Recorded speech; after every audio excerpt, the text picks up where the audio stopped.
And what is going on, everyone? Apologize for the delay. We are here and welcome to another special edition of Houston Texans football and Bleacher Report. I am one part of your show, Ruben Calavillo, dropping daily Houston Texans content on YouTube. Just type in 713 Houston Sportcast. Harley is also dropping Texans, but he does Astros and Rockets as well. How's it going, my guy? Doing great, man. I having a lot of fun talking with different people to get some insight on the NFL drafts to see Mm. what the Houston Texans will be doing with the first four picks in the top 100. I'm excited about it. We're all are excited about it. It's a buzz around the city. As always, the NFL draft is always a fun topic, debating and Mhm. whatnot. So yeah, man, I'm happy to get into it. And we want to give a shout out to Bleacher Report allowing us to come on here talk Houston Texans football.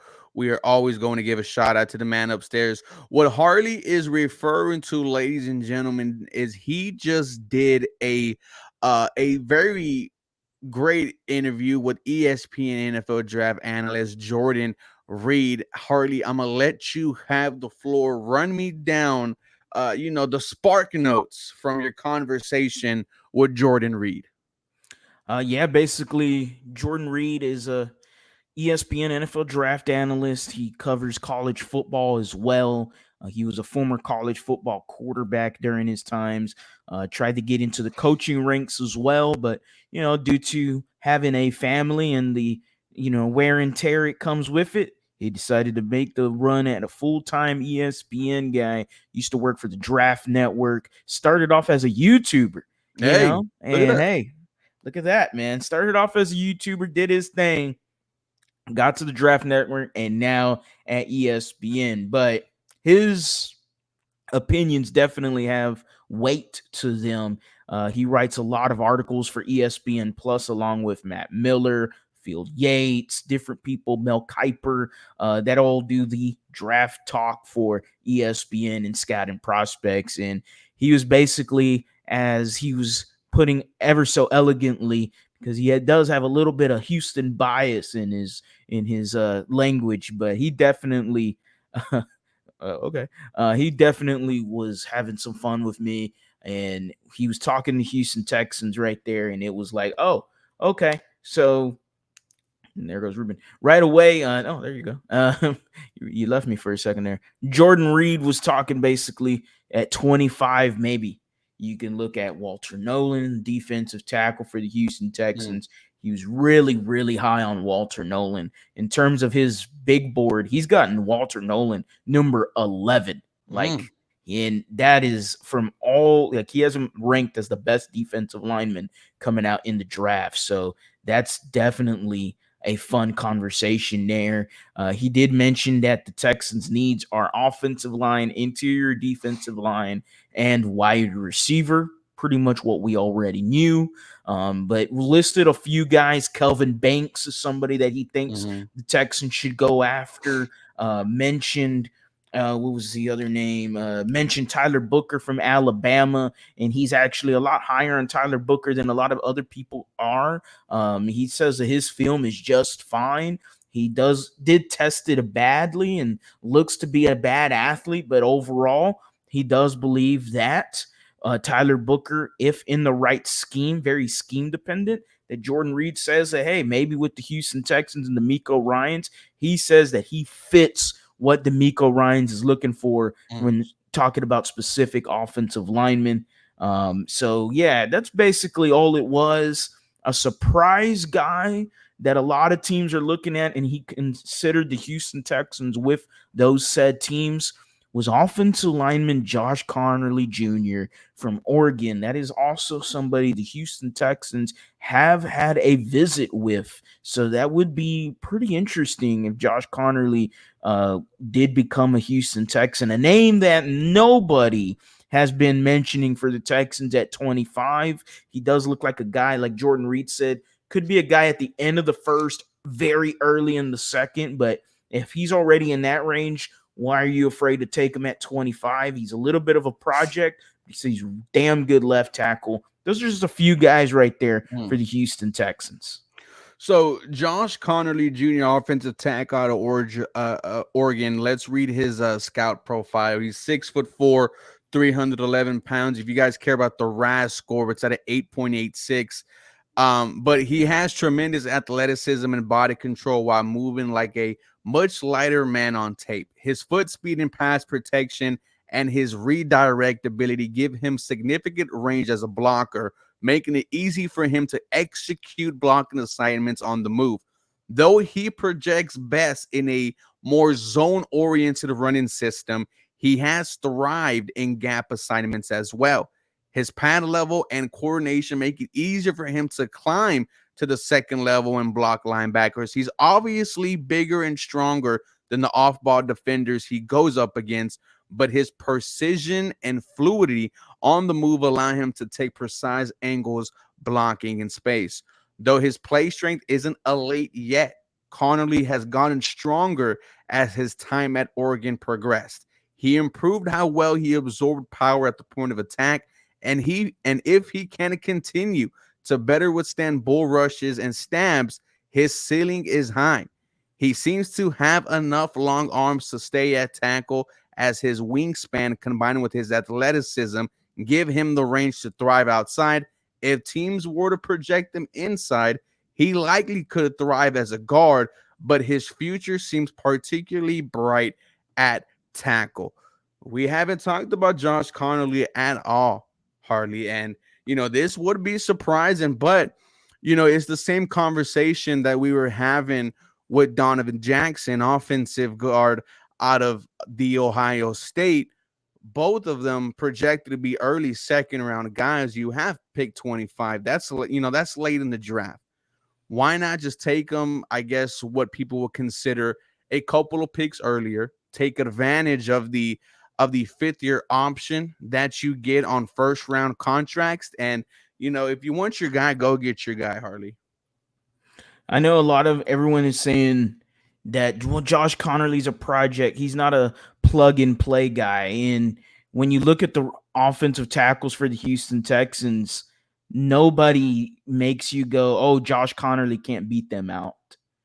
Like Cam Robinson, Trent Brown, Titus Howard, Blake Fisher, Josh Conerly Jr. to me can beat any one of them people out at left tackle or even right tackle. Don't see him moving to guard. Mm. And then immediately I go, well, let's go take a look at Josh Conerly Jr. against Penn State. Why Penn State? Well, Penn State had Abdul Carter. And Abdul Carter against what I just described as a project, which doesn't, just because I said he's a project doesn't mean that's Mm-hmm. the So that's conclusion the whole on him. story. Yeah, like no, he's definitely got good feet. He's a damn good athlete.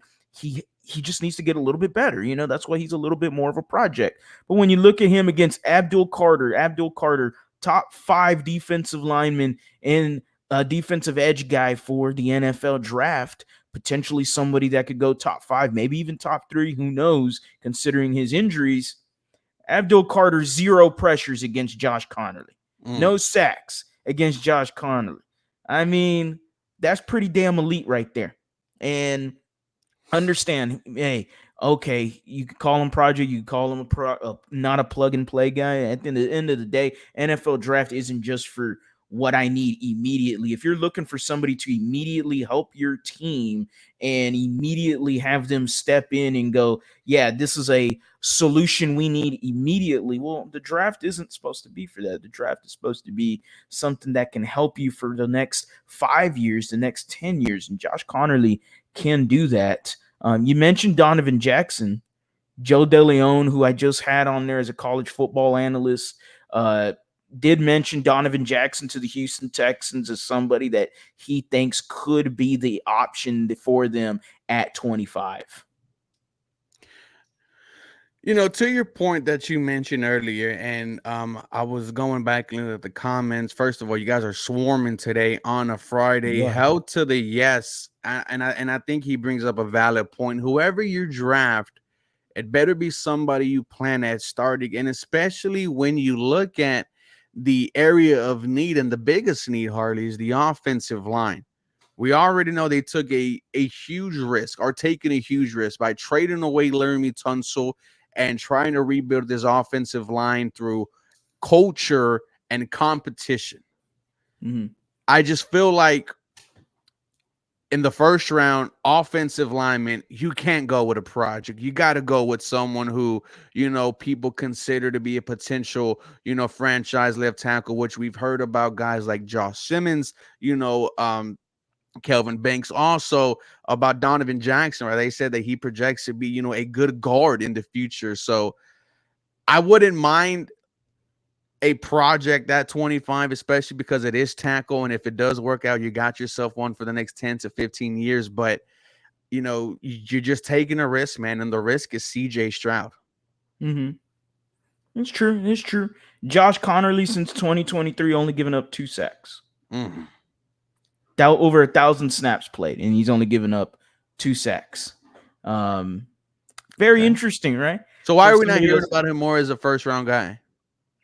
Yeah, well, that just depends because you have other offensive linemen in there as well too. Josh Simmons is a damn good athlete. We saw that at the pro day. His pro day was not supposed to go as fluid and as great Mm. as it did 5 months after his injury. That's where you go, okay, so Josh Simmons is already ranked higher than him. You also got Will Campbell up there from LSU. You got Armand Membu also up there as a tackle there.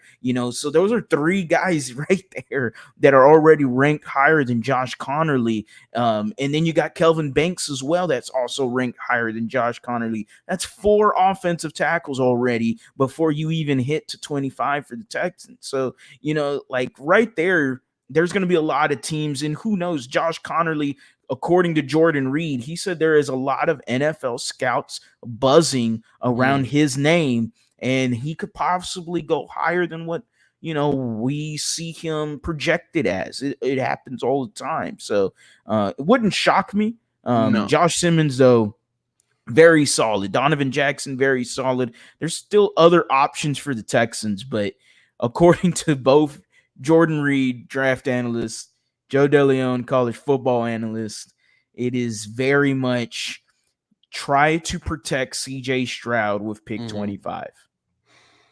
Okay, now let me put you under the spot.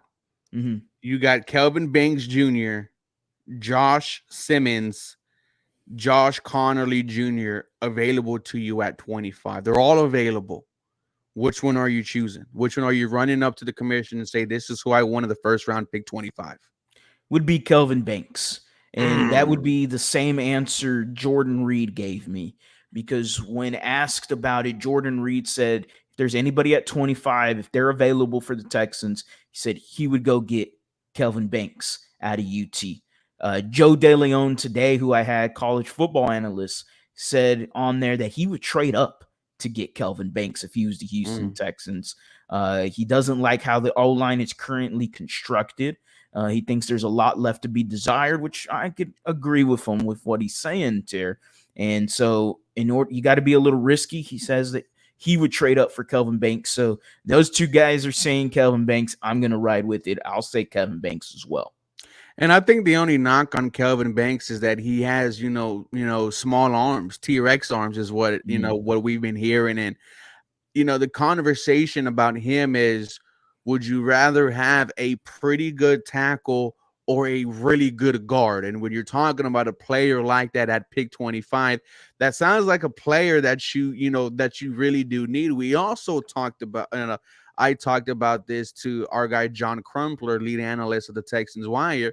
I asked him, who would you rather have, Josh Simmons or Kelvin Banks? And he also said Banks. But his intention was to move him to guard. So I understand a lot of people are not big on Banks, but when you talk about Josh Simmons and Harley raved about how awesome his pro day was, the injury that he suffered, there is a history of just players just not being able to get back to 100% what they once were before the injury. And Josh Simmons, he hasn't even played it down in the NFL yet. That's where I do get some concerns. And Kelvin Banks only gave up 10 pressures last year and 1 sack. That was at left tackle for the University of Texas. That's pretty damn good. Um, In your response with Josh Simmons, I asked Joe DeLeon that because he did mention Josh Simmons and he was Mm, pretty high on Josh Simmons and said that he should be an option for the Texans at 25. Where immediately I asked him, okay, what about the injury? Because he's coming off a torn patellar tendon that is a pretty serious injury to NFL players. And Joe DeLeon formerly he's played college football, and he knows mhm, those injuries, which derailed his career actually. And he talked about it and said, hey, he looked really good at his pro day, and he says that he doesn't think it's going to be a problem for him in the NFL. Now that's just more of an opinion versus a fact. We won't know that entirely to be sure, but Josh Simmons looks fantastic. But if you're telling me I got to pick between him or Conerly or Kelvin Banks, I'll pick Kelvin Banks because the injury still in the back of my mind is going to worry me. And is he going to be ready for day one to be the starter for the Houston Texans? But long term, though, he might be the best player out of all three. Harley, the chat swarming, Kuda B and Terry are saying that all of those pressures came against Georgia. Kelvin Banks is not getting a lot of love in the chat. But hey, I don't People think have bad anyone games. would be upset, man, if you went offensive line in the first round. And to be honest with you, I don't think anyone will be upset if you went offensive line with either of the remaining three picks that you have in the top 100. So we went offensive tackle first round. Are you going offensive tackle second round? Are you going wide receiver? Are you going to running back? Because it was reported today that the Houston Texans had a top 30 visit with Quinshon Judkins out of the Ohio State running back. What do you think the Houston Texans do at two? I really have no clue. Before that, I mean, with the tape conversations around Kelvin Banks in Georgia, it's like, well, Will Anderson had a horrible game against Darnell Wright. Everyone kept pointing out, oh, look at Darnell Wright. He's Yes, they did. stonewalled. He AD was bringing stonewalled that Will up. Anderson Jr. Oh my goodness. Will Anderson's not as good as everyone says he is. And you look at the rest of the film and it's like, oh, well, he dominated everyone else. You just had a bad game. Hey, Kelvin Banks had a bad game. And guess what? Their quarterback wasn't good for UT, and UT actually wasn't that good of an offense when you really realize it. So it is what it is. Now moving into Quinshon Judkins and the conversation there. Look, running back or wide receiver, this running back class is so deep. Mm. So yeah, I love Quinshon Judkins. He looks like a Joe Mixon clone. But That's how I feel about Caleb Johnson. oh man, Caleb Johnson's fun too. There's so many running backs in this draft class that, unless it's that high on their board, which Quinshon Judkins getting that top 30 visit, maybe a little higher on their board than others, who knows?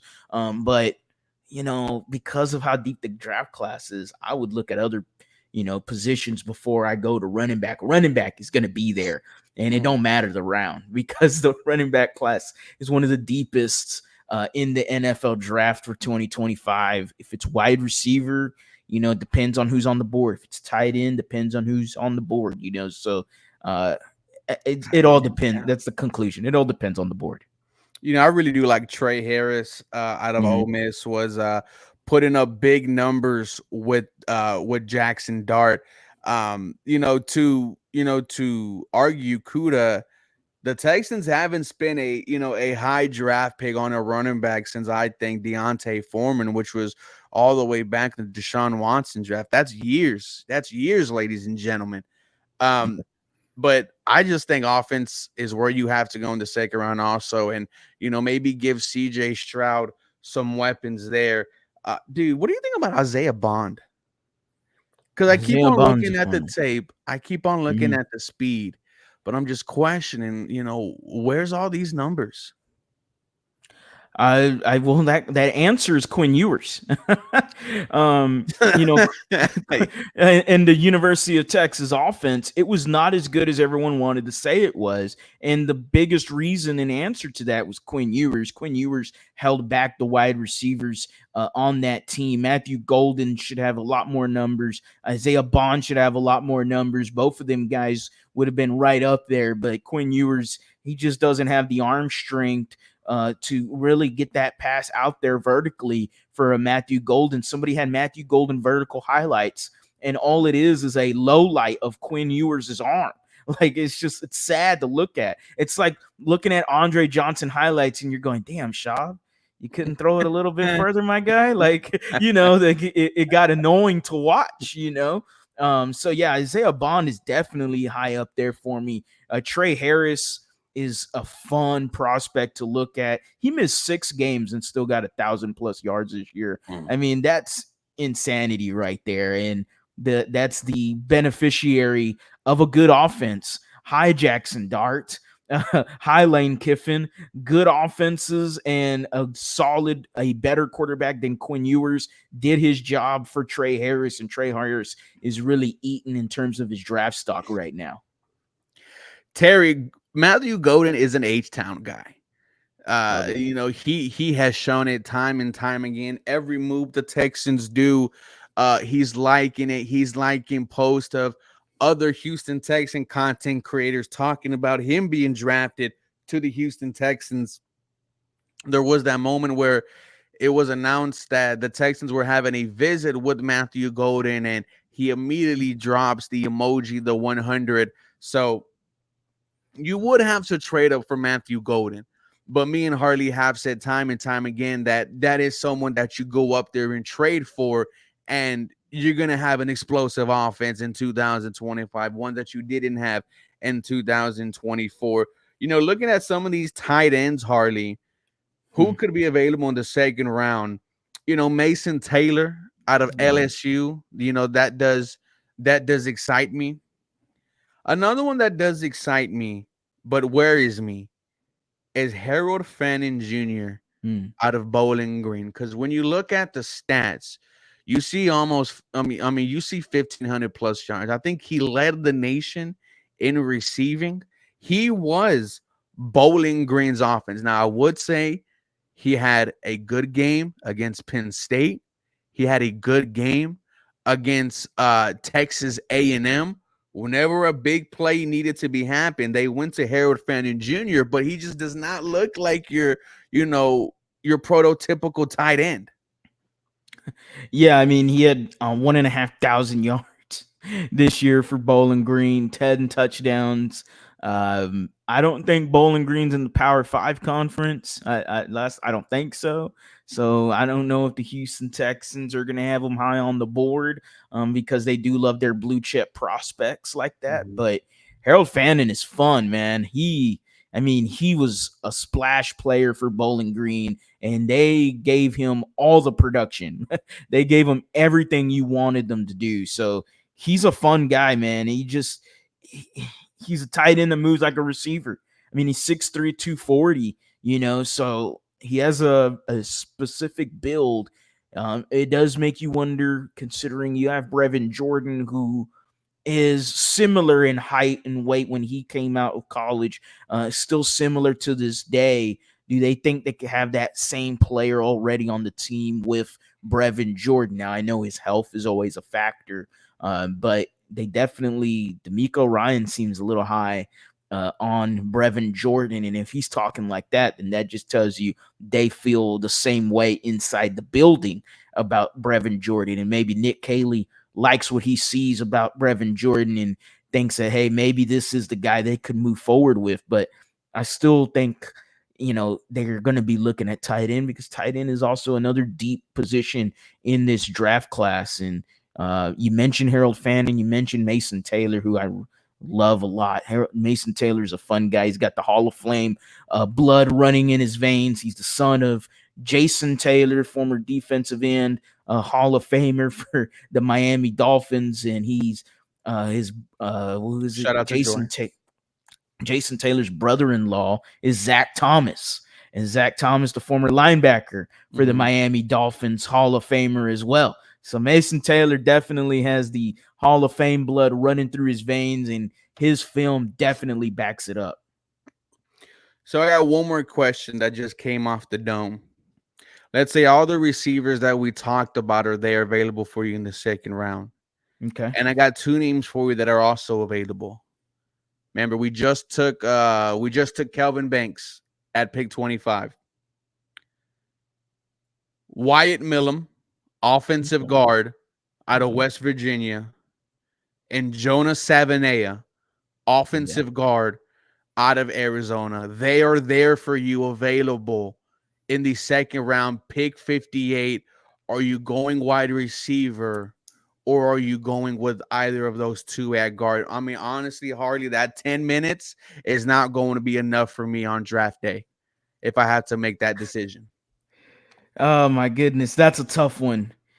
Because the current state of the offensive line room for the Houston Texans is still up in the air, and you need to inject it with as much youth and talent as possible. And to me, if you went 25 Kelvin Banks, or you even traded up, and at 58 you went Jonah Savanea, who is somebody Jordan Reed kept mentioning many times on the video with myself. He had him mocked to the Houston Texans twice on his ESPN mock drafts.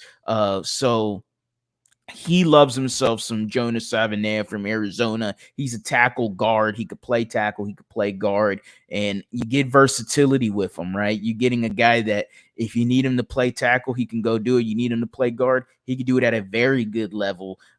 In Power 5 school, he was a captain. And that was somebody that Jordan Reed said that embodies what D'Amico Ryans was talking about when he was talking about offensive linemen. D'Amico mentioned grit, toughness, guys that can finish, guys that can continue to lead as characters and are passionate about football. And he mentioned Savanea as one of those guys. So if he's there at 58, it would be tough for the Houston Mhm. Texans to pass that up, even if they already drafted an offensive lineman.